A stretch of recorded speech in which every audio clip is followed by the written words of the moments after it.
What's happening, everybody, and welcome to episode 35 of the Good Kraken Podcast. I am one of your hosts, Ernell Pearson, alongside the five-star man, Devin Stanford. Hey, how y'all doing? Oh, it's lit, baby. It's lit, you know what I'm saying? Five-star man. The things I say, truly. Yeah, I know. We don't even talk about us making bad decisions, all right? Let's just be real here. And, of course, we have the loveliest of lovely human beings, the Lord of Death Divinity themselves, MermaidRoyal at twitch.tv. Hello. Jude, how are you? I'm doing good. I'm so happy to be here. Orion, if you were laying down this whole time. This is a great start. Just fur babies in a big cuddle I'm so puddle. sorry. No, we don't mind. Fine this whole time. Right. He just wants all the love as you're coming into the show, introducing yourself. He's like, hey, we need to show how we cuddle. These are the priorities here. All right, Jude, we need cuddles on the show. This is what we need right now. Exactly. Jude, for all the people at home, the listeners and viewers, who are you and what are you about? Yeah, hi. So if you're meeting me for the first time, again, my name is Jude. I am your local chaotic bisexual. I am a variety broadcaster here on Twitch and also a TTRPG performer. I stream 3 to 4 times a week over on my own personal channel. If I'm not there, I'm probably rolling dice somewhere else. I am one of the producers for Death to Divinity, which is a new all-fat, all-queer D&D 5e campaign that is GM'd and homebrewed by Katie May. And yeah, that's pretty much it. That's awesome. Where can people find that? Out on my channel as well. So you can find it on Fridays at 8 p.m. At twitch.tv/MermaidRoyal. You can also follow us literally everywhere at Death to Divinity, except for Twitter because it's a hater. So it's Death to Divinity _ on Twitter. But yeah. It's perfect. Well, outside of that, though, what's been new with you? How's your life outside of the TTRPG world, you know? God, my whole life is TTRPGs right now, but I have been, I finally got swindled into buying The Sims 4, so I did that last night. That does that sometimes. I also have been spending a lot of time in Discords, watching shows with people. Ooh. What else? I have been spending a lot of time with my cats. Yeah, that's cooking again, which is really nice. Ooh, yes. Yes. Okay. What else? That's pretty much it. That's pretty much my life. I'm a very chill person. All I do is stream, play D&D, pay attention to my cats, and make food for myself. That's pretty much my life at the moment. The simpler the life, the better is kind of what me and Devin have figured out in our age. You know, this is the less tea there is going on around us, the easier it is to handle life. And speaking of handling, I just want a vibe. Right, Devin? That's just what we do out here, dude. The 5-star man and Walmart Aquaman out here just Walmart doing the thing. Aquaman. I cut all my long hair off, so I can't be Aquaman anymore. So I'm just Walmart Aquaman now. So I will take it. I'll take it. But Devin, my dude, how was work this week? How was work this past week? I know mine sucked. Yeah, I mean, it was okay. It was busy.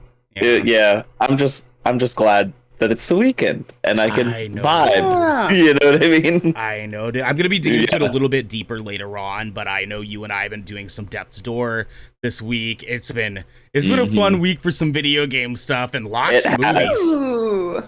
Yes, actually, that is my biggest thing this week is movies, and that's probably what I'm going to touch on mostly at the end of our second segment today. Oh my gosh, and I'm excited to talk about it because today we're talking about disappointment of the games industry, Dead Space, Rising from the Dead, and the new age of TTRPGs, and much, much more, because this is the Good Kraken Podcast, a show for nerdy marginalized people, giving you the video game and pop media news, reviews, and discussions that you want to hear live every Tuesday at 7 p.m. and Saturdays at 1 p.m. If you're watching live, you can submit questions and topics to tinyurl.com/GK submissions to be a part of the show. If you're having a good time so far, you can watch us record the show live and ad-free, like some of you are doing right now, by following and subscribing right here at twitch.tv twitch.tv/Good Kraken Show. If you have Amazon Prime, you also have Twitch Prime. We would love for you to give that to us or give that to the lovely Mermaid Royal here to help keep us pushing content out for all of you listening and watching at home. But if you've emptied your pockets for the latest and greatest in entertainment, that is totally fine. You can catch our episodes on your podcast service of choice at 8 a.m. the next day, but you can also support us by going to our YouTube channel by clicking the little link in the About section of our Twitch page and clicking that beautiful bell and big red button, or by subscribing to our podcast channel by searching Good Kraken with an exclamation mark and leaving a review there. Devin, we got a little bit of plan of work here. Just some easy ones going on here. So next Thursday, a lovely game called The Ascent is coming out, and that is hitting Game Pass, and it looks remarkable. Third-person, isometric, top-down RPG. It's wild. It looks wild. And getting something that's more cyberpunk than cyberpunk even was, I'm here for it. I'm here for it. You can catch that live next Thursday. What are you gonna say, Devin? Speak on it. I was gonna say, absolutely, man. It looks like Diablo and Cyberpunk put together with a little bit more of like an emphasis on like aliens, kind of like Mass Effect. Like it looks like it pulls from that a little bit. Yeah. So I'm pretty stoked to start that. Yeah, with a lot less morally reprehensible things. And then our last that was tea. That was some shade I threw there. Our last Let's Play stream of Sea of Thieves for this month, at least, until we come back to it on much later time, because we had a hard time with that game. But you can go back and watch our last stream of it as a VOD on our Twitch. Just go back, try it over. See our pretty faces, me with a pirate hat on and sunglasses. It's a good time. You can go check that out. Please, as a last little reminder, go rate and review our podcast, because we need more engagement, and we'd love for you guys to do that. Yeah. And go subscribe to MermaidRoyal, please. Can you do that? Because you all need more tabletop RPGs in your life. I feel like all of us just need more. Do you see this conversation we're having right now? You know what I mean? Like, I could be a gnome monk right now, and you wouldn't know it. You wouldn't know at all. All right, I would love that, though. That's what I'm saying. My name's actually Knack Knack, the gnome monk who has an addiction to eating cactus. That's me. Interesting. You know... Interesting. See me on it. See me on it. Just interesting. With that said, we're going to move into our first little mini segment here called Little Waves, where we talk about some news segments that we didn't feel that we needed to kind of dive too deep on. So it's going to be just a little bit of topical conversations to go through and talk about some news spaces that are pretty interesting. So first off, Michael B. Jordan is going to produce and potentially star in Black Superman, a limited series for HBO Max that's talking about Superman, regular Superman's adopted brother from Krypton, and that's gonna be lit because Michael B. Jordan's a beautiful man, and and has been killing it in some movies and in some parts, and I'm excited. I'm here for it. I don't know where you sit on that, Jude. I don't know if you're excited for that. It's overdue. It's overdue. Let's go. Right. Devin, where are you on that? Does that move the needle for you? Yeah. Actually, I know they've been talking about it for a long time, and we're finally getting it. Essentially, you know, like 90%. You know, it's not like 100% confirmed. So I just want to see it happen, and I want to embrace it, and I want to just envelop myself in it. Just like embrace. Right. Hello, Michael B. Jordan. Yes. Daddy. Anyway, second one. I mean, God, I need you in my life. Stop. The chip shortage affecting every part of gaming could drag into 2023. The CEO of was it Nvidia? I think it was Nvidia. Was talking about how the chip shortage is definitely going to take a lot longer than some people are assuming it's going to take for them to bounce back after the repercussions of the pandemic. And so we are looking for a little while before we are all going to be able to easily access a PS5 or Xbox Series, unfortunately, but we'll get there. We shall get there. The Olympic opening ceremony was full of video game music.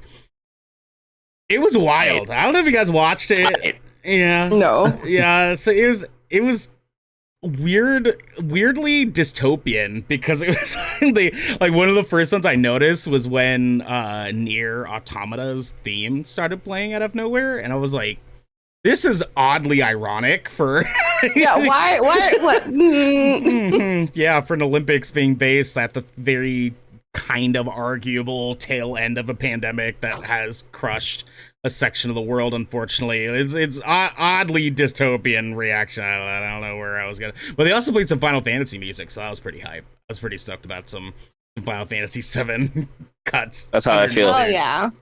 Oh my god, the soundtrack's so good. Hell yeah, brother. Jude, did you get into Knockout City?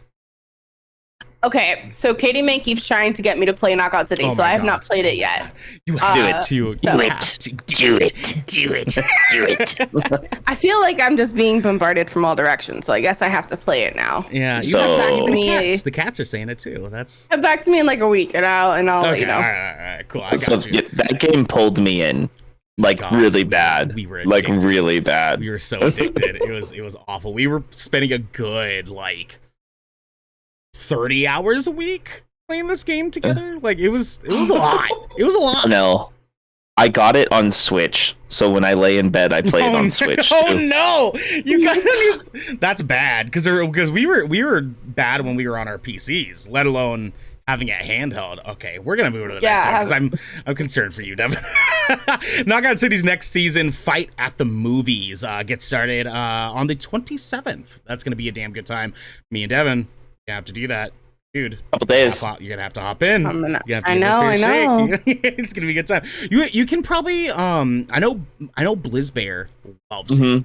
Blizzbear loves it. Blizz loves Knockout City. Yeah. Oh my god. Yeah, we got him and I were talking about getting a crew together to play here soon too. Maybe we can just all do that together. No, I'm down. I'm so down for that. We'll coordinate that off stream. We'll figure that out. PS5 owners get 6 months of Apple TV Plus for free now. That was a random announcement that they made out of nowhere. I don't know if PS5 is trying to find some leverage towards these newly announced sales that Xbox Series has been coming up over PS5 recently because of the manufacturing issues and just like wild world out here. But so be it. PS5 owners can get some Apple TV now. So Sony and Apple have had like partnerships in the past where they've had like Apple Music and stuff like that, but it's only on that platform, not on other consoles. So you know, and I will say like you can get Disney Plus, I think, for free on Xbox right now for like either 3 to 6 months.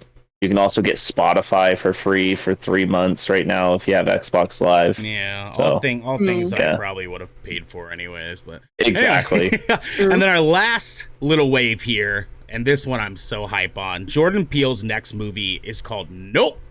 It's got a bizarre first poster, and I'm so fucking here for it. I'm so here for it. I've been joking. It's gonna be so good. Oh, Nope. He called it Nope, and I'm like, yes, nope, yes, like, just love it. I just like already see it. Just main character sees something, he's like, nope. Nope. That's it. It's 2 hours of someone saying nope to a big cloud in the sky. That's what it is. Because I think it was like clouds with like balloons inside the clouds. It was wild. I'm excited for it. So we're gonna move into our main news segment here, and we got to get the important shit out of the way. Because here at Good Kraken, not only do we like to have fun, not only do we like to vibe, not only do we like to cuddle our fur babies and hold each other close, we also like to talk about important shit, because this is some important shit. This is going to be a little bit of a read. Be warned, y'all. Also, too, there is some content warning here. There are some triggering things that are mentioned in this story here. I'm sure some of you at home have briefly grazed over what happened here. We got to talk about it. So this is Activision Blizzard sued by California over widespread harassment of women. This comes from Luke Plunkett at Kotaku. I did compress it down a little bit, but there's still a bit. So bear with me here. Buckle your seatbelts. Activision Blizzard, the publishing giant behind everything from Call of Duty to Overwatch, is being sued by the California Department of Fair Employment and Housing over a frat boy workplace culture that alleges has led to years of harassment and abuse targeting the women in its workforce. Content warning. Suicide, harassment, rape. There's some things here. Be warned, y'all. Bloomberg reports that the suit filed on July 20th is the culmination of a 2-year investigation into the publisher by the department, which says that Activision Blizzard's, quote, compliance with California's broad workplace protections is long overdue. Quote, to enforce such compliance, the case says, DFEH brings this government enforcement action seeking to remedy, prevent, and deter Activision Blizzard's violations of states' civil rights and equal pay laws, end quote. While pointing out the lack of women in leadership positions at the company and the difficulties that they have faced, in gaining promotions, the suit also highlights enormous pay discrepancies at the executive level between women and men, and says women are not only promoted more slowly, they're also terminated, quote, more quickly than their male counterparts.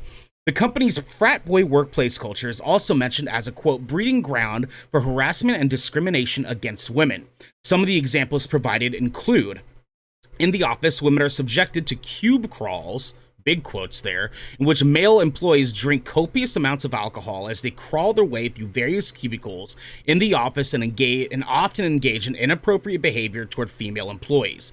Male employees proudly come into work hungover, play video games for long periods of time during work while delegating their responsibilities to female employees, engage in banter about their sexual encounters, talk openly about female bodies, and joke about rape. Female employees are subjected to constant sexual harassment, including having to continually fend off unwanted sexual comments and advances by their male coworkers and supervisors, and being groped in the quote-unquote cube crawls and the other company events. High-ranking executives and creators engaged in blatant sexual harassment without repercussions. In a particularly tragic example, a female employee committed suicide during a business trip with a male supervisor who had brought butt plugs and lubricant with him on the trip. Also highlighted were situations where female employees were treated negatively due to their pregnancies, and instances where women of color were particularly vulnerable targets of discriminatory practices. The suit also accuses Activision Blizzard of failing to act on numerous complaints concerning harassment, discrimination, and retaliation from male colleagues over those complaints, and says employees affected were, quote, further discouraged from complaining as human resource personnel were known to be close to alleged harassers, end quote. The DFEH has brought the suit seeking an injunction that will force Activision Blizzard to not only begin complying with the state workplace laws, but also address, quote, unpaid wages, pay adjustments, back pay, and lost wages and benefits for female employees, end quote. So, Jude, I want to start with you here, because we are marginalized people here. Okay, we are part of this bulk, and we all have lots to say here, but me and Devin, being men, only have so much that we have space to talk about here. I want to hear from you on where you are sitting on this, how this affects you, your thoughts on this on a general platform. I want to hear from you. Yeah, I talked about this on Twitter a little bit when this first dropped, and the thing that I said was, the gaming industry in general needs to be torn apart and rebuilt. The gaming industry was built on misogyny and racism and ableism and a bunch of other isms. The gaming industry is built on keeping people oppressed and a quote unquote like boys club culture. Like that's what gaming was built on. And because it's in the industry, it travels to other sections such as Twitch and in gaming chat rooms. If you ask any person who is femme identifying or identifies as a woman whether or not they chat in the voice comms on games, they're gonna tell you no. Because the second that we use the microphone, it's go make me a sandwich, or fuck you bitch, or you don't know how to play the game, or get back into the kitchen. Like, it's just harassment just because of the way that we sound, or because people are perceiving us the way that people are perceiving us. Also, the more important part is that, like, last year when the Twitch Me Too movement happened, a lot of creators that were outed during that movement worked at Blizzard. And so when this news came out, it didn't shock me that this was happening at Activision, because of all of the information that we learned last year via the execs and the people who worked at Blizzard and the people that worked in numerous gaming industries, and the stories that I've heard from multiple women about being harassed at conventions and on business trips. And like, this isn't news for us. And for everyone who is deciding that this is the first time that they've ever heard that a woman has been harassed in the games industry, I need you to just, for a second, shut up and listen to what's happening. Yeah. You know, like, this is something that has been going on since the inception of the games industry, because gaming has been positioned as a boys club, or has been positioned as a men's career path or choice, right? So yeah, those are my like first thoughts on this kind of story. Yeah, I feel you, Devin. I want to hear some of your words on this, man, because I know you and I have a responsibility as men to make sure that we are holding ourselves, each other, other men in our lives accountable, so we can keep bullshit like this from fucking happening. I want to hear what you have to say on this, dude. Well, I mean, we've kind of been hearing about this stuff for a little while from Activision Blizzard. I feel like we've seen similar stories to this especially the last like 2 to 3 years. I think right before the pandemic happened. I remember seeing another story like this. But I mean, I'm just kind of disgusted with it. I have a hard time wrapping my head around like people who act like this like willingly and just think it's fine. You know what I mean? It's really sad to see like the tragedies that have happened because of the way that other people have been treating people in the workplace too. I'm just hoping that it can finally get taken care of and addressed, and I hope this is an example to a lot of other companies where they can reflect on the practices that are happening on their own like workspaces and everything, so that way they can make the adjustments needed and hold people accountable for their actions. Again, thoughts go out. Please, if you need to talk to anybody, suicide is not the answer. You know, talk to people, get the hotline. It's very important. And yeah, I just want to see this stuff change. I'm tired of hearing about it like every month. It's always somebody different, you know, whether it be Ubisoft, Activision, Blizzard, you know, it's Take-Two, Rockstar. We hear stuff like this all the time. It's exhausting. It's exhausting. Exactly. And I may or may not sound very ranty about this because I had a very, like many others, I had a very, very visceral, violent reaction to finding out about this, because this is on a very large scale, or at least it feels like it's on a very large scale in comparison, like relative to other things that we've seen of recent. You know, like you mentioned things like, you know, Take-Two and Ubisoft and stuff, and how we're seeing sort of like some of these situations from higher ups, people in like higher positions of power, abusing that power, abusing that position to just be disgusting, fucking terrible human beings to women and to other people that work for them.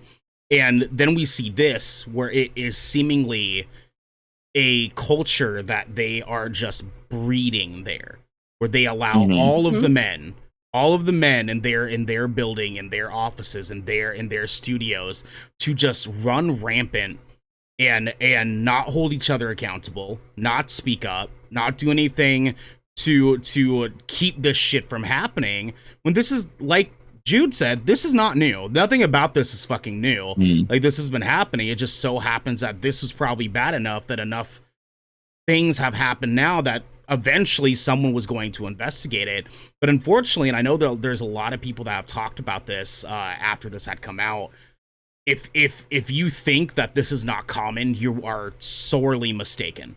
Because this is like Jude said, this is the video game industry. Like, it is predominantly driven by straight white men and men in general.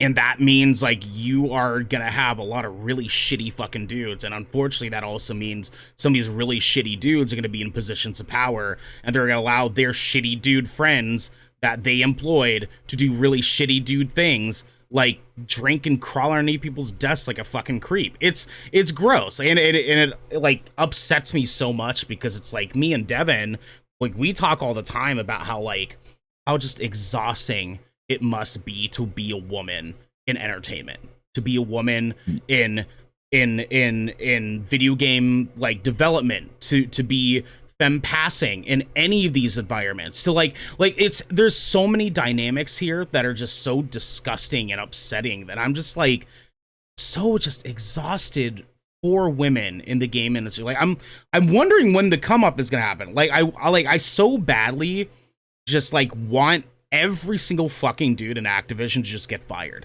Like after this, I just want all of them fired and shunned from the video game industry. Like period. Especially Bobby Kotick. Yeah. Fuck that guy. Period. Like I there's no acceptance for this shit. There's no space for this shit anymore. You know. Yeah. We don't need it. We don't need it. Yeah, and it's especially exhausting because like you and I, Ernell, we're also in the music space. You know, whether it be on a local level or a national level, we hear about this stuff almost on a daily basis too. And sometimes I don't know, like, dude, you really need to go get a 14-year-old girl's number. Like, you really need to do that. Like, come on. It's so gross, man. You know? It's gross. And then also, too, like, while we're on the subject, as a brown dude, I gotta talk a little bit about this woman of color thing because I didn't put it in this article because I had to compress some details. But there was some real shady fucking shit done to the black women working in this company that is super not fucking okay. And it's like, what in the fucking world, dude? So, like, now we have the dynamic of not just women being mistreated, but specifically black women of color in these companies are even more so having that weight added on. It's just out of this fucking world. Out of this world. Jude, I don't know if you had anything else to follow up with on that, but it's a lot, I know. Disgusting part. I think the most disgusting part about all of it, though, is the Activision Blizzard representative that was talking about it afterward. Oh, Jesus Christ. Who had like reached out for comment and was like, "This isn't what Blizzard is like anymore. We have changed our act." It's like, bro, shut the fuck up. Like, shut up. Oh my like, God, it's the most backward, gaslighty, trying to cover your ass kind of stuff. I think the cool part about this, though, like, if we're looking for like a bright spot in a very negative situation, is the amount of press people who have just been like, yeah, we're just not going to cover Blizzard anymore. Like, we're not covering any of their titles. We're not talking about them anymore. No, we're done. And I think that's the first time that's actually happened because last year when all the Ubisoft stuff came out, like, people talked about it, we discussed it, and then things went back the way that they were. But this is the first time that we are actually seeing people deciding that they no longer want to support something like this and taking a stand against something like this, which is very, like, for me, was very, like, shocking. I was like, oh, are we actually doing something? Yeah, wow. Who would have thought? We're actually making changes in the game industry now? Oh my God. Oh God. Yeah. Man, I know. I send my love out to all the women affected by what had happened here and their experience here, and anyone who had worked at Activision and have been holding it silent since then, being afraid of the retaliation of that. I get it. And my love goes out to them, you know. And like Devin said, the tragedy of the last thing I want to really say, just the fact that someone unfortunately took their own life because of everything that was going on here, because of the pressure they felt here, because of everything happening to them. Nobody in this fucking world ever be in a position where they feel like they need to take their own life because of work. Ever. And that is the scale of what we are looking at here. Like that, like, it needs to fucking stop. And we are looking at someone who was on a business trip, was sexually assaulted, and could not get any help, and probably was sexually assaulted multiple times on this trip. And that's the reality that we are looking at. We are looking at the reality that someone was forced to go on this business trip, did not have the opportunity to say no, knowing probably the reputation of the person who did it. Yeah. And that's harrowing and horrifying all at the same time. And makes me very upset and very sad. And yeah. Nobody should have to fucking deal with this. Nobody ever, period, should have to fucking deal with this stuff. And like I mentioned earlier, it is our job as men to fucking say something. You have to say something, because women are the fucking victims here of our allowing complacency to allow the men around us to do whatever the fuck they want without any repercussions for their actions. Yeah. They hold your peers accountable.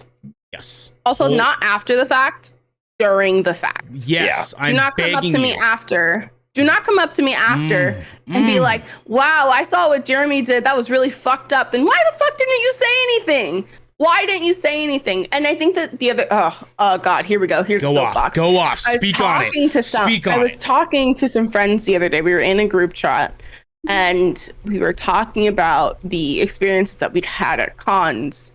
And someone in this group chat who was a man, I'm not gonna name names, was just like, oh, well, like, basically TLDR, like, you don't need my permission, but like, why didn't you like stop them or tell them no or etc. And I'm like,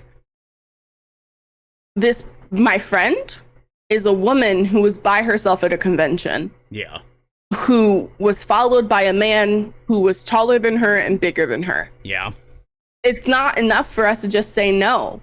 A lot of the times we are fearful for our lives, because what you guys see as just saying no for us is the matter of life and death. Right. There have been so many women and femme-passing people who have had their lives taken because they decided to tell a man no on the wrong day.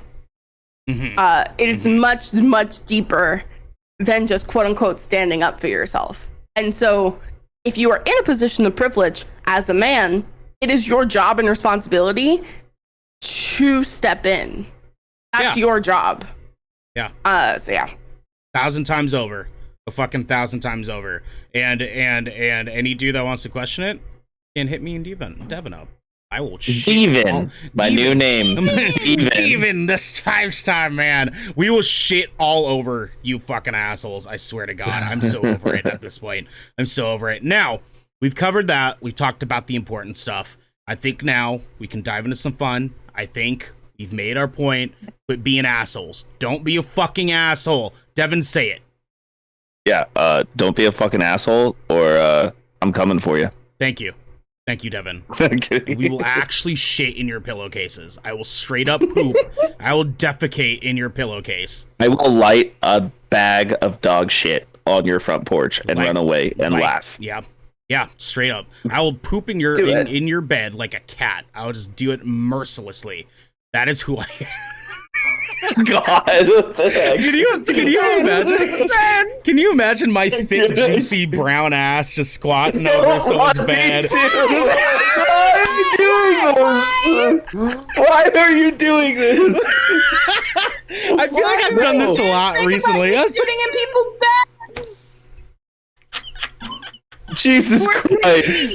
Listen, where's the paywall? Listen, yeah, Ernell, this needs to be your OnlyFriends content, okay? Hey, if it gets me paid, it gets me paid. If that means shitting in shitty people's beds and getting paid to do it, I'm down. I'm down. Devin, now Devin's gonna quit the podcast. Yeah, I know, right? She's like, peace. Let me just turn off my camera real quick. I'm out, y'all. Mom, please pick me up. Devin, now you can hit me with some Nolan, my friend. Some Nolan. Hit me with the Nolan. We've already done the news. I didn't want to do it before that one. That would have been weird. All right. Yep.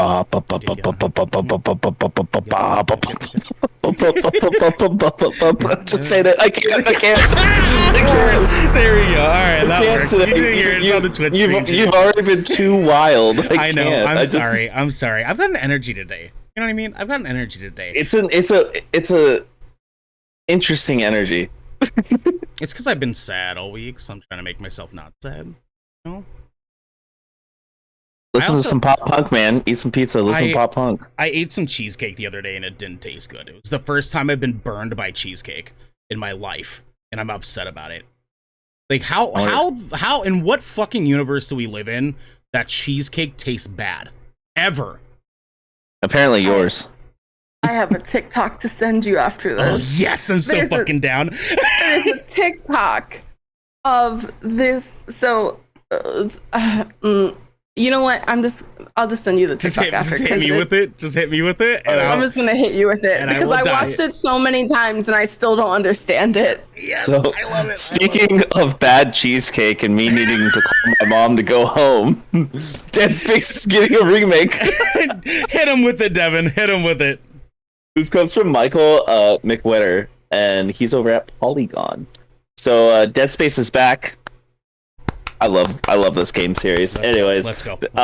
Visceral Games' sci-fi survival horror classic, originally released in 2008, is being remade by Electronic Arts Motive Studio. The publisher announced during Thursday's EA Play Live digital showcase. The new Dead Space is coming to PS5, Windows PC, and Xbox Series X. Players will experience a, quote, an improved story, characters, gameplay mechanics, and more as they fight to survive a living nightmare aboard a desolate mining starship. The USG Ishimura, all while uncovering the dreadful mystery of what happened to the slaughtered crew and ship, end quote. EA said in a news release. Quote, the Dead Space franchise made a huge impact on the survival horror genre when it was released 12 years ago. And I came to Motive as a fan first to specifically work on this game, end quote, said Felipe Ducharme? It's Ducarme, I think is his name. Yeah. Ducarme, yeah. That's my mistake. I can't read. It's okay. I love you. I love you forever. It's all right. You're doing great. You're doing great, baby. My heart. Senior producer of Dead Space in a statement. Quote, we have had a passionate team at Motive who are approaching this remake as a love letter to the franchise. Going back to the original and having the opportunity to do so on next-gen consoles, it excited everyone on the team. As we look to modernize the game, we've reached out to dedicated fans and invited them to provide us with the feedback since the early stages of production to deliver the Dead Space game that they want for new players to enjoy as well, end quote. The new Dead Space will be a remake, not a remaster, of engineer Isaac Clarke's terrifying adventure aboard the USG Ishimura spaceship. A teaser trailer shown during EA Play Live offered little in the way of detail, but the Dead Space remake appears faithful to the dark and gory original game that spawned a franchise. EA did not announce a release date for Dead Space. The Dead Space series consisted of 3 main games launched between 2008 and 2013, and a pair of spin-offs, a puzzle action game called Dead Space Ignition and a rail shooter called Dead Space Extraction. The main games were set in the 26th century and starred Isaac Clarke, who battled undead beings known as necromorphs, which, unlike traditional zombie-like enemies, generally had to be dispatched by slicing off their limbs. So, Ernell, does this move the needle for you? Hell the fuck yes. Let's go, son. Let's fucking go. We're getting Dead Space again. Let's go. Let's go. Jude, did you play Dead Space? Were you a Dead Space fan? I did not play Dead Space, so I'm actually really excited about this. To play it in the remake, yeah. So are you into horrors? Are you into like horror games? I am sometimes into horror. So I don't play them a lot on my channel, but I think that like something about it's a game like this that is like space and sci-fi and horror all at the same time is so fascinating to me. So I'm very excited. Oh god, if you stream it, I will be there. I promise you. Yeah, I 100% I will probably stream it. I'm gonna stream it. I'm gonna stream it. You're gonna stream it? You're stream it. Okay. I love Dead Space. I'm down, dude. Dead Space 2 in particular is one of my favorite action horror games ever to come out. Like ever. It's really good. It's a really good follow-up to the first one. I got the same feeling I got out of Resident Evil 8 Village that I got when I played Dead Space 2. Ooh. Like that's totally different vibe games, but like the same feeling. That's how I feel about those games. Yeah, it scratches that itch. Yeah, exactly. That is my favorite kind of horror game. Another game that's really good in that whole vein is Prey. Go try that. Arcane Studios, Bethesda. It's a good choice. Okay. But anyways, touching on Dead Space, I remember when it came out. Oh God, 12 years ago. So I was 17 when that game came out. Yeah. That game was hype. It was so much hype. I remember getting that. Like, I just got an Xbox 360 like maybe 6 months before it came out. And that game was fantastic. Now, the thing that I'm actually really interested about is the original Dead Space. Isaac didn't have any dialogue. All the dialogue happened around you. Right. So I'm wondering if they said they're reworking the story a little bit, like improving it and the characters. So I'm wondering if Isaac is actually going to have dialogue and be vocal and communicate with other characters, and we're going to see more NPCs besides just the few little stragglers that got killed off. Because somehow in the second one, they really like refined that character development and that story development in the second one, and there was a ton of characters and dialogue between the main character Isaac. So it'd be really cool to see them implement that to their remake. I'd really like to see that. I'm excited for it. I think all of us can agree that we're pretty stoked on some fucking Dead Space. I need some aliens running at me that I can shoot their limbs off. It's gonna be a fun I just want to do some pew pews, you know? Yeah. Well, fun fact.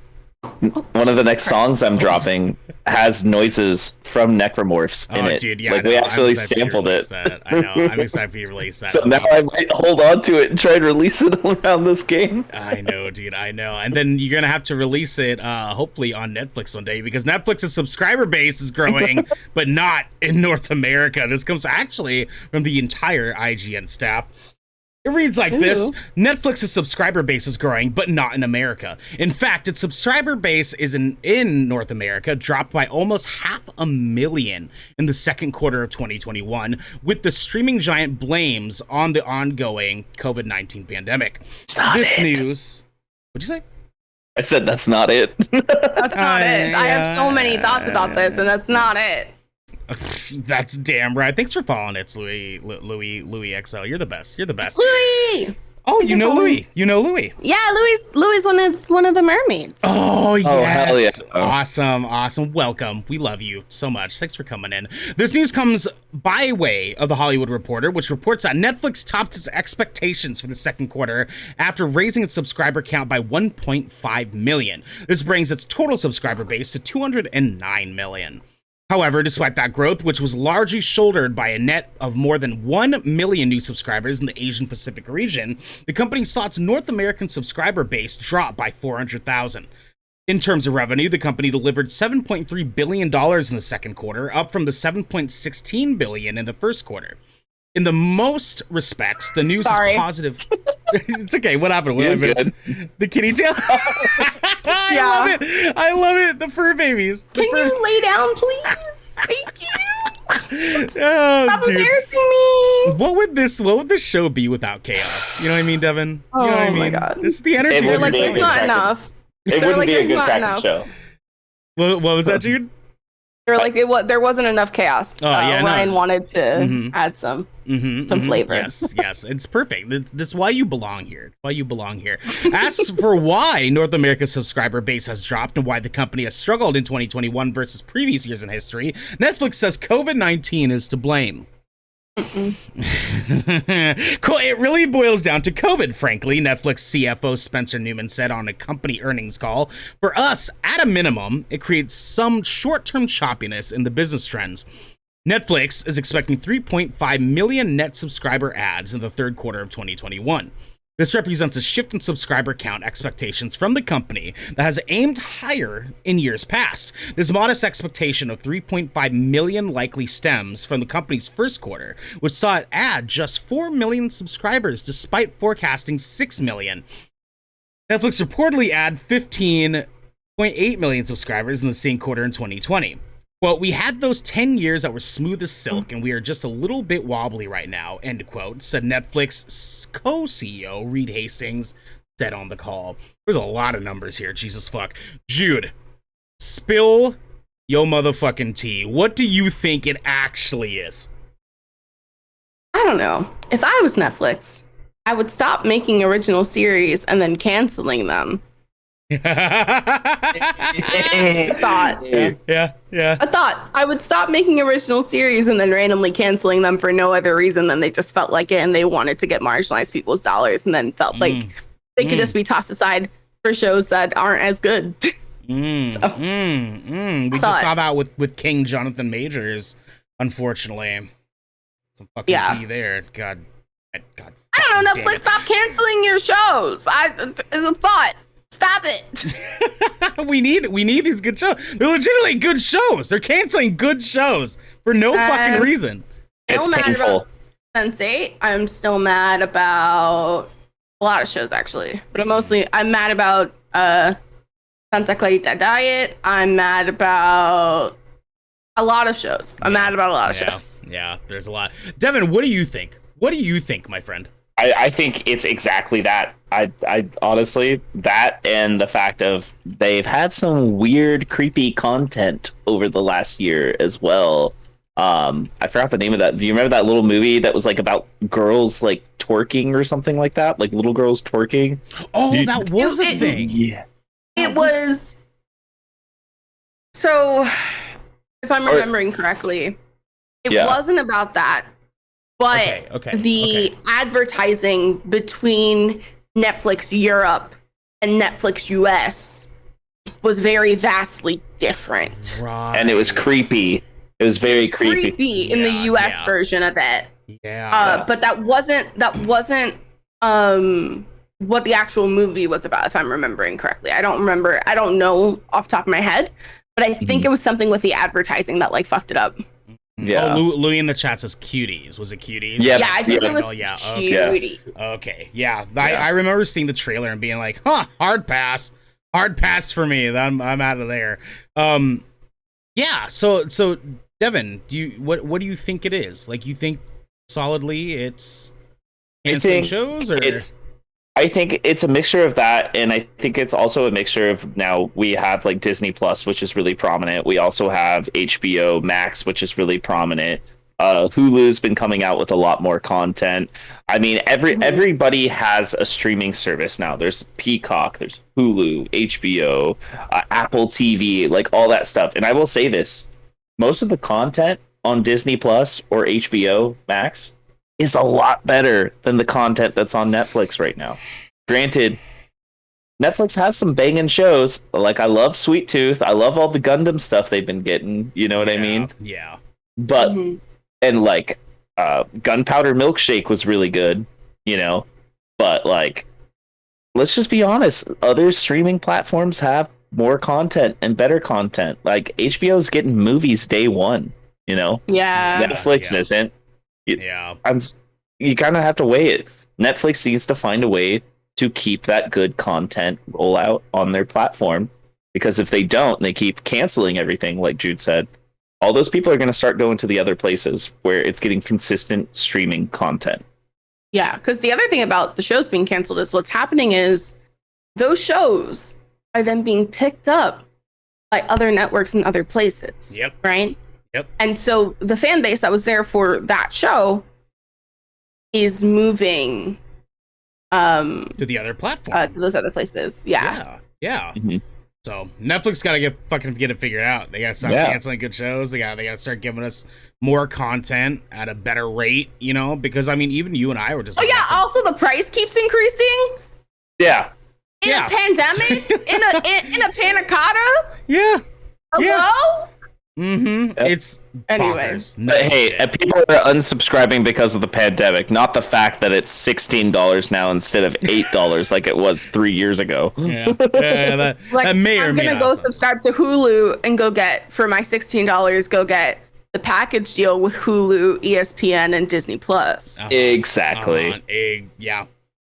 Yep, that's it. And I don't think we even really have much else to say on that. So we're going to move into our hands-on segment 2, where we talk a little bit about a game and one movie or show that we have been playing, and we try to sell it to each other, and we try to sell it to you guys over at home. Jude, Mermaid Royal, is our lovely guest, and I would want to start with you on this. What is a game and movie or show that you have been experiencing? Okay, so my mission right now is to sell everyone on Fortnite. That's always my goal. So I'm going to sell you on Fortnite. This is, okay, before you jump in, this is perfect because me and Devin have not been sold on Fortnite yet.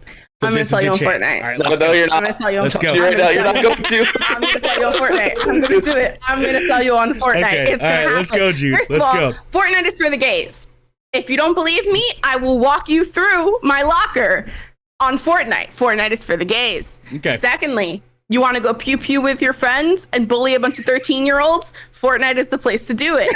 Thirdly, you want a group dynamic setting where you can play games with your friends and scream the whole time? Fortnite is also for you. Fourth, if you want a very visually pleasing game that's not dark as fuck, I'm looking at you, Dead by Daylight. I love you, but you're dark and it hurts sometimes. It's pretty dark in that game. It's pretty dark. Fortnite is very colorful, is very fun, and also is very pleasing to the eye. Continuing on this trajectory, because I am selling on Fortnite today. It's happening. It's free. Free. It's free to play. And if you hate it, you can uninstall it. But you're not going to hate it, especially if you play with your friends. Everyone likes to clown on Fortnite, myself included. And then I downloaded it and played it with a bunch of friends, and now I can't stop playing it. And I've also converted at least 20 other people to play this game. So, my proposition on the table is I will play Knockout City, but y'all have to play Fortnite. The difference before that is I've honestly given Fortnite an honest try, and it's not mine because I like a different style of BR. Well, did you play it by yourself or did you play with friends? I played with friends. That's valid. I think for me, I like Fortnite better because I don't like the sweaty BRs. So I'm a sweaty guy. Yeah. I don't necessarily like Apex. I think Apex is fun. And I think there's a lot of cool stuff that's happening with Apex in terms of like character diversity and inclusion and like all of the like great inclusivity stuff that's happening with Apex. But I don't like the sweaty BRs. They're not for me. I like being able to like get a sniper shot, feel really good about myself, and then get into the next game. Fair enough. Okay. Yeah. Well, you know what though? I shall take that deal with you then. I'll do that as representative, as the lawyer for Good Kraken here. I will do that deal. But you have to do Knockout City first. I will do Knockout City. So we'll plan a night with me, you, and Blizz. Devin, if you want to come play Knockout City with us, you are more than welcome to. There you go. But you do not have to partake in the Fortnite. All right. There you go. We'll do Knockout City. Okay. And then we'll swap to Fortnite, and then we'll play Fortnite together. Okay. If I'm there at the beginning of that, I'll have to be there for the second part of it because it's most likely going to be streamed. So there you go. There you go. I mean, it's like.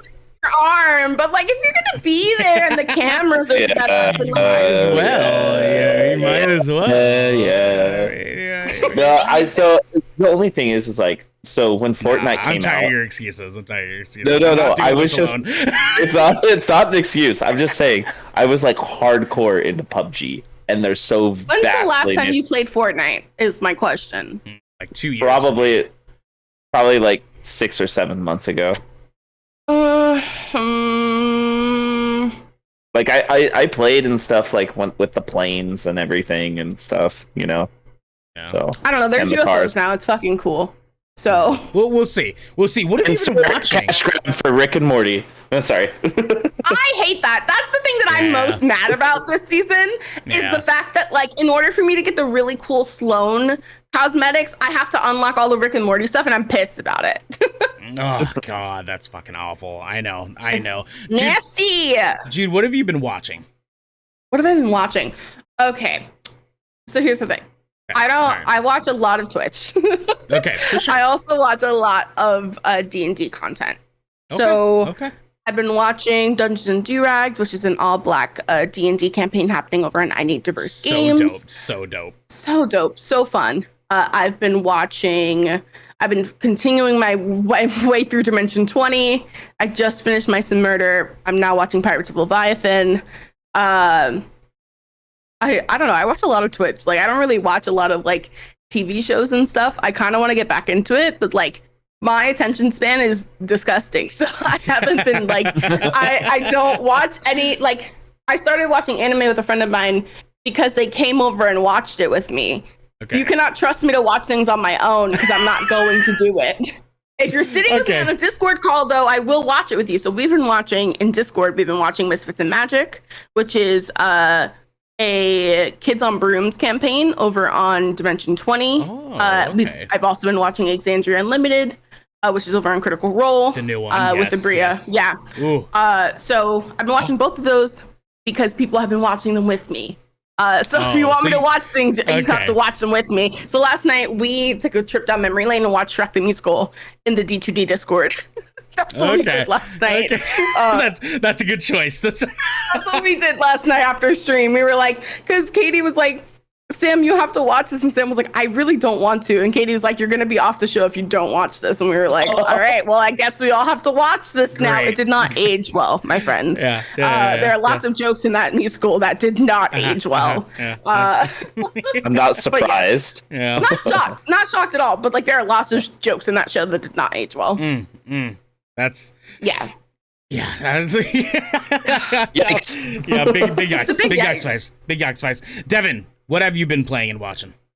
So for playing, it's kind of an older game because I'm not finished with Death's Door yet, so I'm waiting till I finish that all the way through, you know what I mean? For sure. But I started playing Horizon Zero Dawn again, but this time on PC.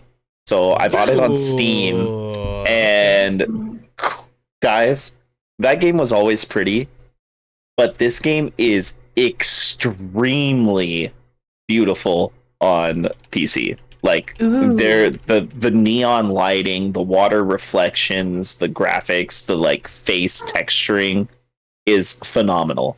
Like they really, it's so good. Like their eyes look like glass, like reflections, like natural, like eye, like glass reflections. It's so good. And I'm not super far in it because I just started playing it this the last couple days. I'm getting done with the whole beginning part right now.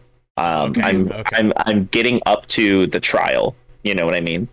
So I forgot how long that intro was. It's long. Definitely It's quite a few hours, honestly. But I'm really excited. It's just such a fluid. It has such fluid movement in it, and the combat is so fun. The stealth aspects of it, and just like the exploration. It's really nice to dive into that, especially that we have Horizon Forbidden West on the horizon. Stop, you fucker! I saw it coming from a mile away, and damn it!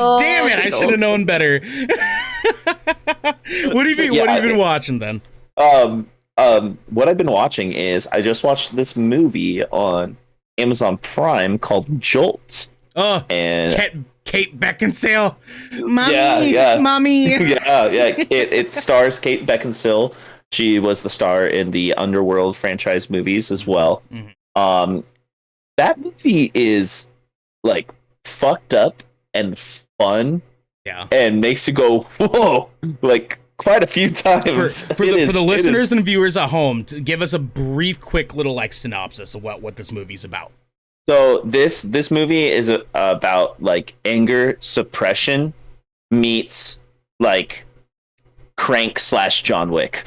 It really is. That's kind of a good way to put it. And I say like the Jason Statham Crank, but mildly in a sense. It's just mildly. Like it has some similarities. Kate Beckinsale has a big fuck you attitude, and she goes on a revenge path. And the things that she does, and like the way that they describe how she can do what she does, is really cool. It definitely had an open end with the possibility of some more things to come. But it's a fun movie, and one thing I really want to highlight is the cinematography in that movie. It has a lot of really cool, like dark, like kind of like alleyway kind of vibe, like neon sign coloring type of stuff. Like it kind of reminded me of Blade Runner a little bit in that aspect. Do you ever see like Driver?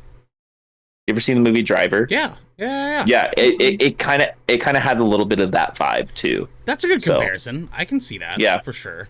Yeah, I enjoyed it. Like I'd give it an 8 out of 10, easy. Oh, 8 out. Oh wow, that's dude. Those are my type of movies. Those are my type of movies, though. Like I love that stuff, or like Kill Bill, or Gunpowder Milkshake, or Nobody, John Wick. I I'm a simp for those action movies. Yeah, I see you. I see you. I'm a simp for Kate Beckinsale, which is also why I watched Jolt too. Yeah. Anything she's ever in, I'm like, oh, love you. I mean, she's just a good actress, and she is. The choreography that she performs in a lot of the movies that she in, because I know she does a lot of her own stunts too. She's good. She makes it look very real, honestly. Yeah, rad, dude. Well, I also watched Jolt. I'm not gonna talk on it because you kind of that's your movie for this week. I enjoyed it. I did enjoy it. I'd probably give it a 7 out of 10 myself, but that's me. That's just me. Firstly, I want to start with me having been obsessed with Death's Door this week. Devin talked about it on Tuesday about him starting it, loving it. If there is a game that I am vehemently like, this game is in talks for game of the year, this game is one of them. Like, for fucking sure. At least indie game of the year. Like, at the very least. Because they this game's art is beautiful. The gameplay is so much fun. The story is oddly stunning and compelling. Like, everything about it. It's what I've been needing in like a sort of like indie take on like a top-down isometric Dark Souls. Like, that's essentially what it is. You're getting like the masochistic like punishment of dying all the fucking time because everything can and will kill you. But you're getting the fast-paced action that you want in a game like that. What's up, Devin? I see you trying to hop in. I was just gonna say something dumb and say I haven't died yet. I hate you. Oh, I hate you. You're getting a flex counter. You're getting a flex counter. You're getting a flex counter in the chat. There you go. On main. You're getting a flex alert in the chat. That's what you got. That's what you got, Devin. I hate you. I hate you, but I love you. It's only towards you. Only towards you. I know. I've probably died. I love you. I know. I love you too, baby. I've probably died like 30 good times already in the 4.5 hours I've played. I've died a lot. Don't get me wrong. I've had those like butt pinching moments. Like I got one health left, and I'm like, you're screaming, baby. 118 a dream. Your screen's red, and I'm like, I gotta make it back to the main area so I can get all my health back. That's what I do. Is I'll backtrack to the to like the overworld. You know, with all the doorways. Yeah. Just to get all my health back is what I do. So I can save my seeds. That's the thing? You go back to the hub world and you gain your life back? Fuck! Damn it! Are you kidding me? It's okay, here's the thing, Ernell. Here's the thing. It's kind of similar to like Jedi Fallen Order or Dark Souls is when you rest. Oh yeah, when you rest, all the enemies come back. So going back to the overworld, it's the same thing. All the enemies come back. Oh. Okay, it's a good way to farm souls, too. Oh, I didn't think about that. Man, Devin, this is why you're my friend. I love you. I am going to be playing the shit out of this game. I probably have another 4 hours left. I'd say the developers are saying that the game's about an 8 to 10 hour experience. Some people are saying it's about 10 to 12, depending on how thorough you're being. A lot of games like this, I'm very thorough at the start, and then I'm like, fuck it, and I just burn through the last half of it. I'm like, I don't got time for that shit. I'm 30 years old. Anyways, with that said, though, I'm actually gonna go with an action movie here. I watched a new-ish movie called Man of Wrath with Jason Statham that I rented on Amazon. Fuck Jeff Bezos, but I guess I'm giving him my money, so I can't say too much shit. The dragon is dragging us all. The running joke is everybody that was asking him to stay in space are his loyal customers. God, Jesus Christ! That little like villain monologue he gave during gross. Real life Lex Luthor. Yeah, basically, dude. Yeah, so Man of Wrath. It is a Guy Ritchie film. For people at home who don't know what that means, it means the story is going to be a little bit fucking like weirdly like bouncy back and forth. There's going to be some creative writing, but there's going to be a lot of time jumping, flashbacks, stuff like that all over the damn place to give you the overall big picture of the portrait he's trying to paint. But Man of Wrath is about a man who goes into a company that transports money from banks into a safe vault. So like the guys who go pick up money from like stores and shit, and then takes them to a safe bank or whatever. He gets a job for that, and this truck that he's in gets robbed, and for whatever reason, this guy knows how to whoop some fucking ass because he kills every single dude that tries to rob the truck. And they're like, who the fuck are you? And then there's some deeper shit going on. Basically, Jason Statham is a badass without trying to let anybody know he's a badass. And everything spirals out of there. So this movie is a lot of fun. It's a surprisingly good cast. Josh Hartnett in it, I believe it is. The Josh Hartnett. Let me double check. I got a fact check here. Because I don't want to. Sometimes I get them mixed up. Ramp of Man cast. Yeah, it's got a surprisingly decent cast. Oh, Posty is in it. Post Malone has a little cameo piece in it. Yes, it is Josh Hartnett. Josh Hartnett is in it. Which who the fuck has seen him in anything in the past like 10 years? I don't even know who you're talking about. So it's God, what was he in? He was in a lot of like teen movies when we were like. You say Josh Hartnett? Yeah, Josh Hartnett. I think he was in a lot of like romance, like sitcoms and shit for a while. Well, he was in Pearl Harbor and 40 Days and 40 Nights. That's what it was. That's what I was Lucky Number 11. I remember that one really well. Yeah. So he was a good thing. Movie. He was a thing back in the early 2000s and late 90s. 30 Days and Nights too. Oh, okay. Oh, I forgot he said that. Oh man, I need to watch that movie again. It's been too long. Okay. I've been on my vampire run. I gotta watch that movie. Anyways, yeah, I definitely recommend it. It's a fun movie if you want some good action. I'd probably give this one actually more on leaning towards the 8. I genuinely enjoyed this. Guy Ritchie's a really good writer, really good director, really good at everything Guy Ritchie touches, basically. So this movie sounds like Wrath of Transporter. It's not quite high action as Transporter. Yeah. There's a lot of story stuff that's happening. It more so feels like Ocean's 11, but with action instead of heist stuff. Yeah, I got like kind of a I haven't seen the movie yet. I'll just preface that. Yeah. But I do plan on watching it. It kind of gives me like a Departed vibe from the trailer, like a little bit. Yeah. I think that's more so what I was meaning. Yeah, very much The Departed with some a little high action parts, but it's not the whole movie by any means, like the Transporter. So definitely recommend. That was a fun movie. In the meantime, another dope thing is our wonderful guest here, Jude. How you doing, Jude? How you doing? I'm wrangling children. I was gonna say the kitties look like they're harassing you right now. They are. I have one underneath the thing for one of my monitors, and then the other one is trying to push my pen holder off my desk. So Jesus Christ! Oh, Devin had to go pet Amos. Devin missed the fur baby back there. I did. Petting the baby. Oh, Amos. We love Amos. Oh, we love Amos. Anyways, this is our last still baby back there. Oh yeah, he's just a baby. Chilling. He's just big chilling. Just a baby. Big chilling. Oh, Amos. Yeah. Aww. Anyways, he's the baby. We are here now to talk about the lovely Jude / Twitch.tv's MermaidRoyal. Oh my gosh, I'm excited. I'm excited to ask you stuff. I'm excited to talk to you about stuff. Devin, I'm excited to talk. Can you hit Jude with a question for me? Hit Jude with the first question. Absolutely. So I'm actually really interested. So I used to play some D&D. I used to do Star Wars campaigns specifically, and I had a blast doing that. I did do some quick like pickup like 5th editions, like just like really small campaigns at the beginning of the pandemic.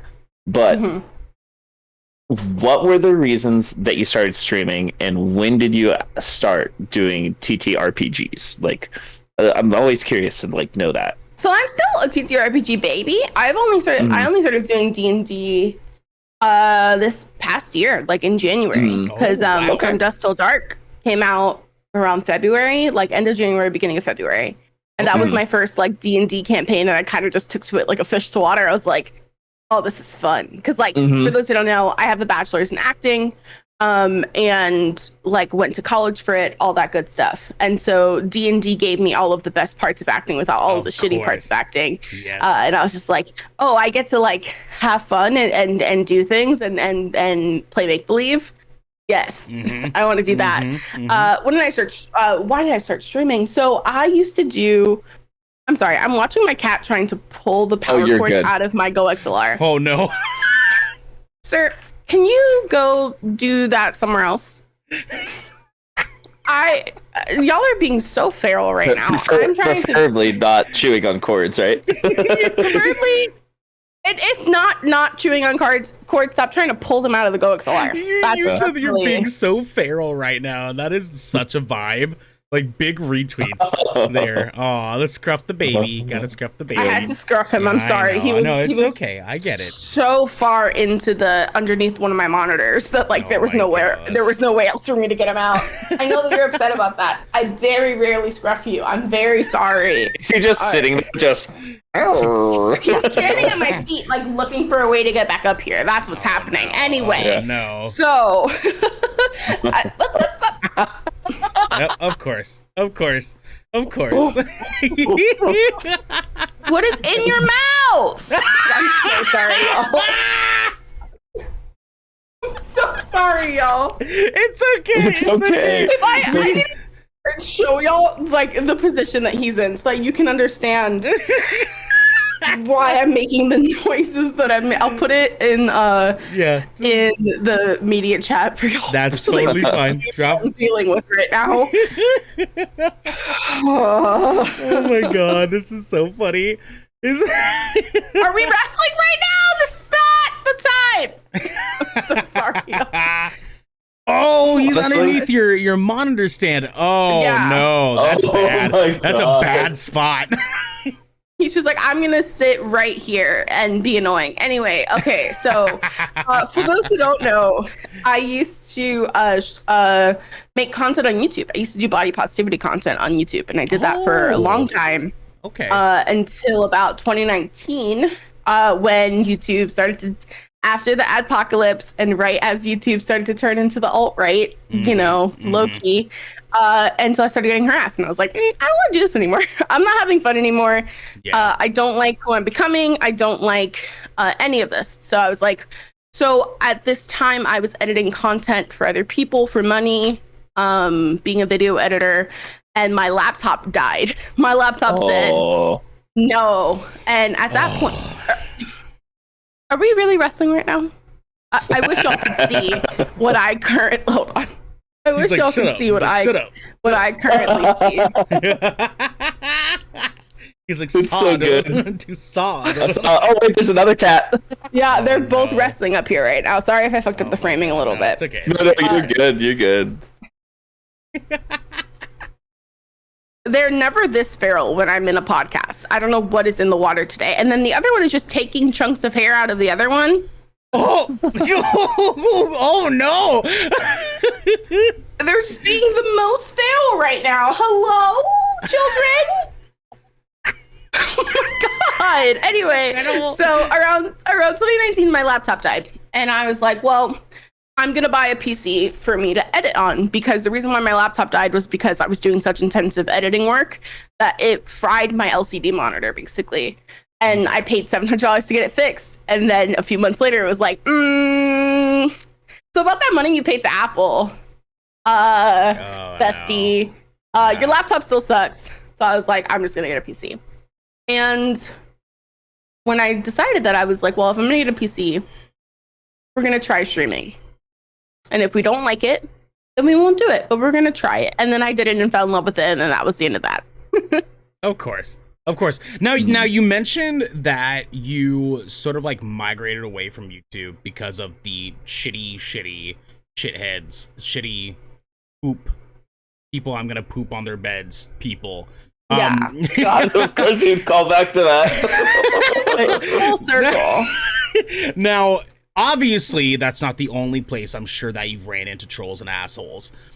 How do you handle those people on the platform you are now on and the platforms that you are working on, the things that you're doing on, how do you handle those trolls and assholes in your life personally and on those platforms? So it's a lot easier now, right? Because my content is content that is joyous revolution content, right? Rather than just talking about my marginalizations day in and day out, which is what my body liberation work was. It was talking about how fat people are marginalized in the world and how that is compounded by being a person of color, being queer, being disabled, right? And that gets really exhausting. So when people start to attack you and say that you don't deserve to live because of those marginalizations, it gets really exhausting. However, like now I make Joyous Revolution content. I get paid to play video games and play make-believe. Nothing you can say to me is going to bother me. I get paid to play make-believe. You know what I mean? Also, I have very incredible mods. So we in the Mermaid Kingdom run a very tight ship. You'll notice it if you come over. We have a very extensive list of rules. The mods are very tight about things that we are allowed and not allowed to talk about. Of course. We have a very extensive banned words list, and so on and so forth to protect this space, because our space is a fat-centric space, a queer-centric space, but also a trauma-informed space. As someone who has complex PTSD, it is very important to me that we lead a trauma-informed space. And what that means is that you're not going to come into our space and trauma dump or say things without content warnings for people and things like that. Because I lead a trauma-centric space, what does that mean? People who have trauma and people who have PTSD are going to come to our space as an inclusive space, right? And I want to protect them as well. In my personal life, I literally do not give a single fuck about what you think about me if you're not fucking me, feeding me, or paying my rent. I do not care what you think about me. Let's go. Not fucking me, feeding me, or paying my rent. I don't care about what you think about me. Preach. And then in the online world, also, if you're not fucking me, feeding me, or paying my rent, I don't care. You know what I mean? Like, a lot of the times, fat phobia online can be very harsh to people, right? But to me, I laugh about it because I'm just like, you are spending your Friday or Saturday night making a burner account, a fake account, to come in here and tell me how awful of a person I am. But my bills are paid. My babies are fed. I'm fed. I'm vibing. I get to play make-believe for money.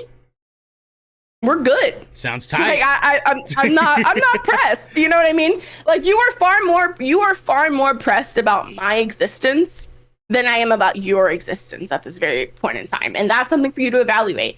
If you don't like people, don't watch their content. Spoiler alert.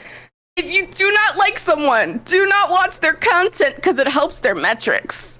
Yeah, who'd have thunk? You're paying me to watch what you're watching. Like, yeah. So there's that.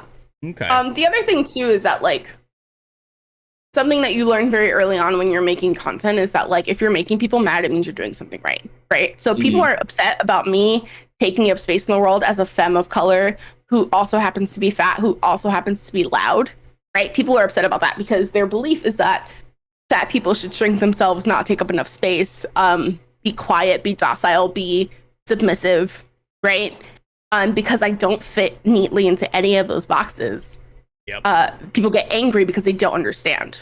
It comes from a place of misunderstanding. It comes from a place of like, well, I was taught X, Y, and Z, and you're not fitting into the boxes of what I believe to be the narrative.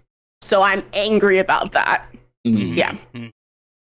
I feel that. As a thick boy, I've had run-ins with. Go. I'm saying. No, I've had people like run up in my life and try to tell me shit I already know, and I'm like, nothing you're going to say is gonna make me like food any less. I just enjoy food. Can I enjoy food in peace? You're not telling me, like, you might as well tell Will Smith he's black. Like, there's nothing that you're benefiting like, I have out of this. Eyes, bestie. Like, thanks. Someone came into my chat.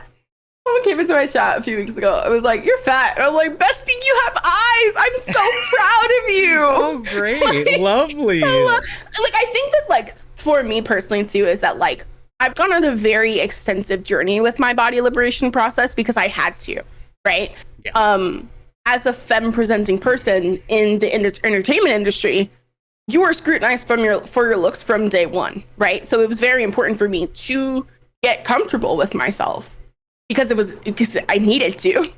So like, there's nothing that anyone's going to tell me that I haven't already heard or know about, For sure. Okay. I see you.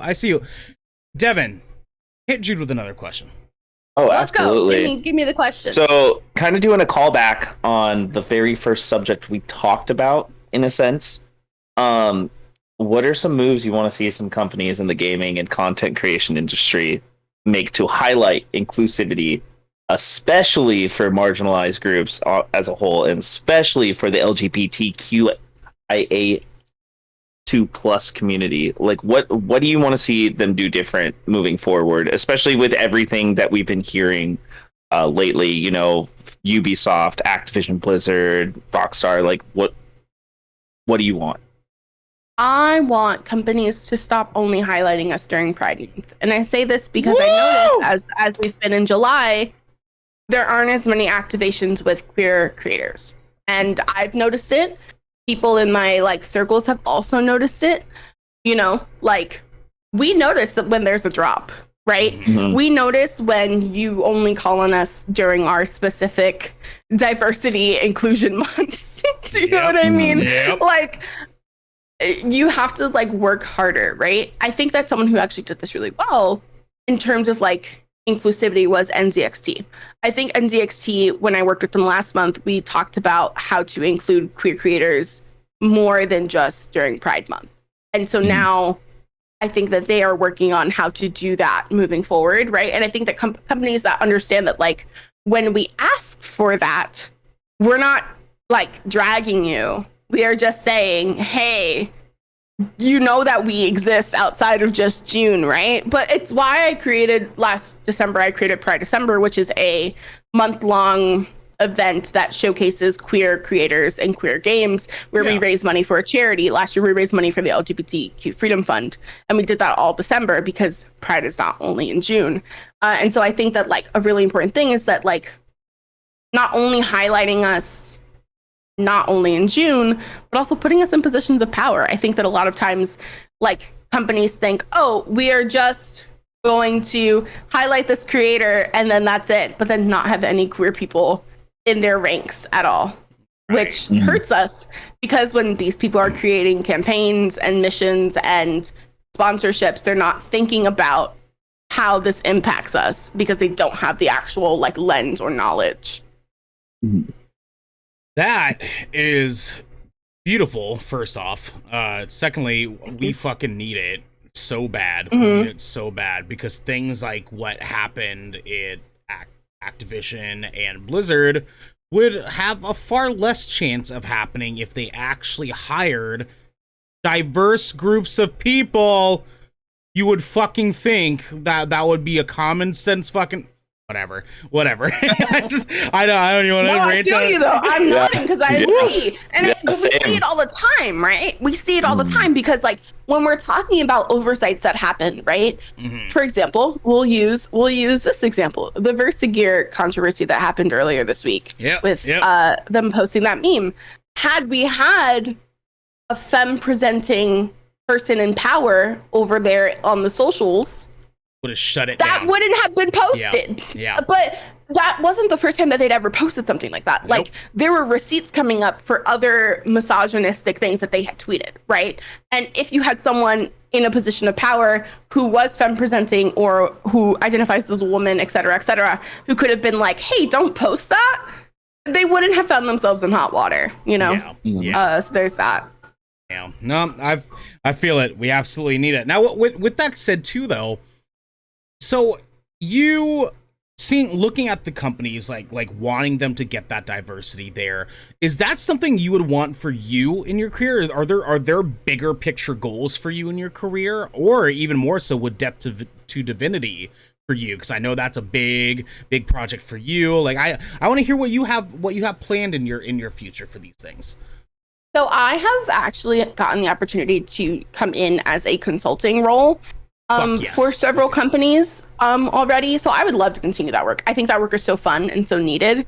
And I think that as someone who positions themselves as a person who creates inclusive and fun spaces online, I have so much knowledge surrounding that I think is a boon to companies, right? But I don't want to work for a corporation. Like, that's not my end goal. My end goal is not to work for a corporation. My end goal is always to kind of be a freelancer who floats in and out and does what they want to do. And there's a reason for that. And the reason is because I want to work in the entertainment industry and I want to change what it means to be an entertainer. Like, that's always been the goal. And so with the creation of Death to Divinity was created because there was a lack of body diversity in the TTRPG space. There has never been a table of all fat babes doing an actual play TTRPG. Ever. We checked, we double checked, we asked, and no one came forward. So we are going to take the position of saying that we are the first. And I think that that's really important. And I think that the goal for Death to Divinity, honestly, is to be as big as like NADPOD or Critical Role or things like that, right? Of course, yeah. But I think because that's a big goal, right? I think that for us, we are doing something that is very important, and we are doing something that has never been done before. And in doing so, we are creating a space for fat babes, for queer babes, for babes of color in the TTRPG space. And like we were talking about goals earlier this week, like we were talking about the Patreon because we don't have any big financial sponsors for season 1. Like right. Die Hard Dice is sponsoring season 1 in terms of like they sponsored an episode, and they are also providing us with dice and giveaway codes, which is very kind of them, and I'm just so happy to be working with them. They are so sweet. They sent our cast a bunch of dice. I think mine are in the mailbox right now. I'm very excited to go grab them. Yes, that's so rad. That are shaped after our characters. And the people, and the people who work at Die Hard Dice have just been so kind to us. But like, because we live in a capitalist society, shows cost money to make, and so we've been doing Patreon stuff now. And I think that the goal, though, overall for me, is to give people explicit permission to be who they are through the work that I do. So like Death to Divinity is the first time that some people will actually get active permission to make fat D&D characters. D&D is made up. It's made up. It's make-believe. And yet we drew the line at people being fat. You know what I mean? For whatever reason. Yeah. There are so many people who, after Death to Divinity premiered, were just like, I can just make a fat D&D character. And I'm like, yeah, bitch, you could just make a fat D&D character. Do you know what I mean? Because they didn't realize that was an option. Because all of the bodies in the source books are thin. No one thought about the fact that all the bodies in the source books are thin. It makes me so angry. Anyway, it makes me so mad. It makes me so mad because that, like, when we think about fat bodies in media, which there are so many articles about this,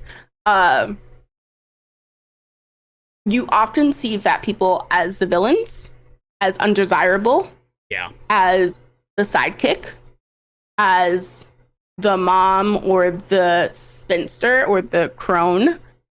You do not see fat people as the desirable heroines who are going to save the day, which is what Death to Divinity is. Every single PC in Death to Divinity is fat, and every single PC in Death to Divinity is desired and has desire. And it's not in a way that is over-sexualized. It's not in a way that's fetishist. Yeah, right. It's not in a way that's gross. Do you know what I mean? Yeah. It's in a way that is very, like, wholesome and kind. And there's no fat phobia in our world. There's no racism in our world. There's actually a clip that I made yesterday from KM introducing the show.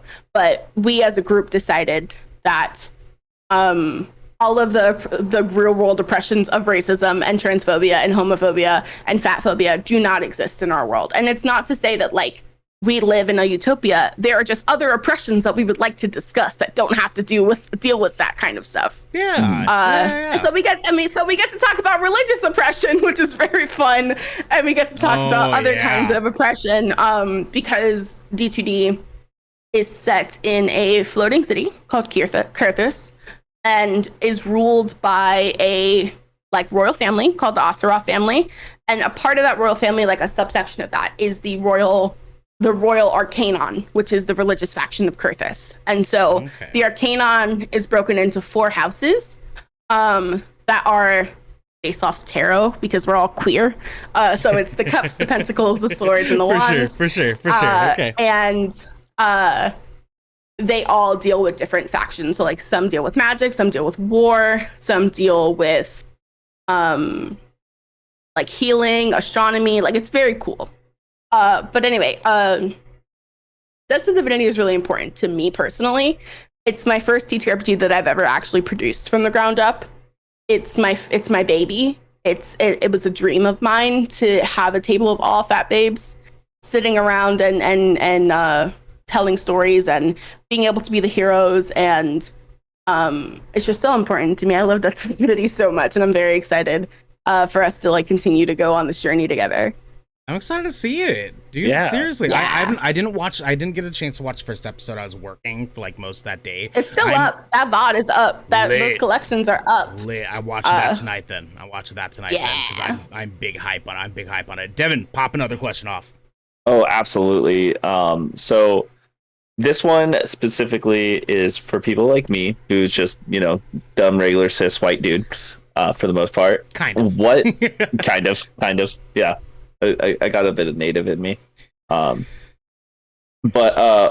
what would be a piece of advice you'd like to give to people who want to support the LGBTQIA2 plus community, or support you in a real way, support people of all body shapes in a real way? Like what is some advice that you'd want to give to somebody?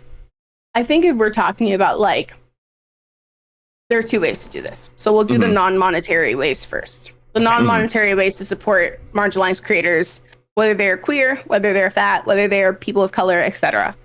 Boost our projects, engage with us on social media, talk about us on social media, not only when bad things happen, because a lot of the times marginalized people will only get engagement on social media when they're talking about something negative, and not be uplifted when they're talking about their joys, right?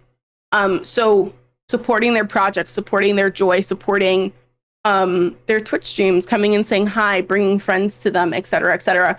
Those are very real, concrete ways that you can support someone. Alongside seeing their going live tweets, posting the stream, clipping things in their chats. If you're hanging out in someone's stream and they did something funny, please clip it and title it. Tell me what it is so that I don't have to go through and watch what it is because I'm gonna forget. And then if you're thinking about monetary ways, tip them, gift subs, gift bits, find their Patreons, support them off of Twitch, help diversify their income, right? Because Twitch does take a portion of sub revenue, right? So if you want to give a creator all of your monies, go do it somewhere else. Don't do it on Twitch. Go find somewhere else to give a creator all of your monies.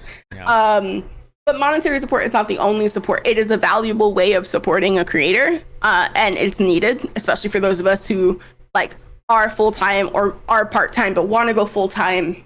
It's very, very needed. But there are non-monetary ways to do that. If a brand goes, who should we work with on Twitter? Tag those creators and be like, these are the creators that I would like to see you work with. Or if you think of something cool, for example, if you think of a collab or a partnership, right?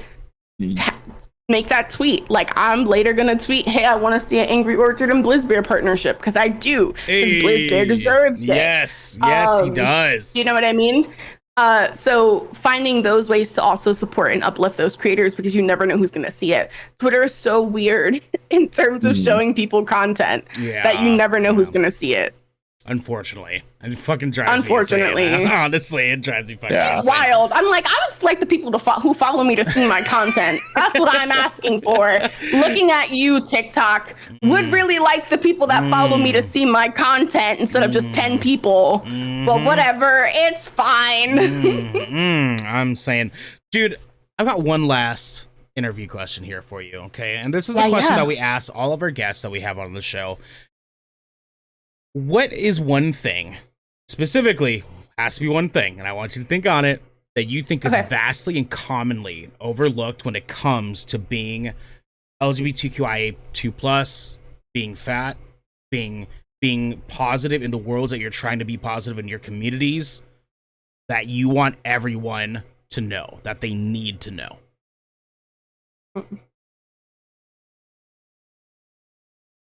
Cats are arguably maybe think secondly on cats, allowing them to play around wires. I'd maybe, yeah. They're asleep now. It's fine. Oh, okay, great. Okay, cool. He's asleep underneath my monitor thing now. Oh, perfect. Yeah. It's fine. I moved him and he came right back up and wanted to sleep there, so I'm not going to disturb him. Of course.